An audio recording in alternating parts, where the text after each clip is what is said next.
ద్రోణాచార్యుడు ఏకలవ్యుడి బొటనవేలు ఎందుకు తీసేశాడో తెలుసా? అందరూ అర్జునుడి కంటే గొప్ప వీరుడు ఏకలవ్యుడు అవుతాడని, ద్రోణాచార్యుడు అర్జునుడికి మాట ఇచ్చాడు కాబట్టి ఏకలవ్యుడి బొటనవేలు తీసేశాడని అనుకుంటారు.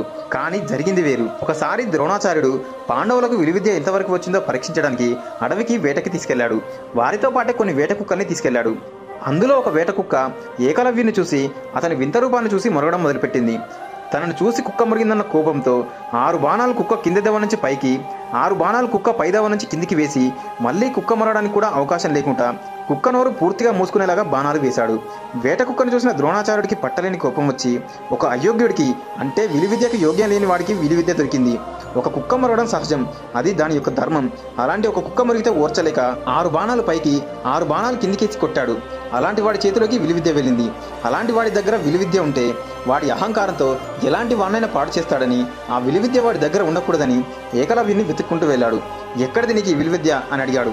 అప్పుడు ఏకలవ్యుడు, మీ బొమ్మ పెట్టే విలువిద్య నేర్చుకున్నాను గురుగారు అని చెప్పాడు. వెంటనే గురుదక్షిణగా ఏకలవ్యుడి బొటనవేలు అడిగాడు. అలా ఏకలవ్యుడి వేలు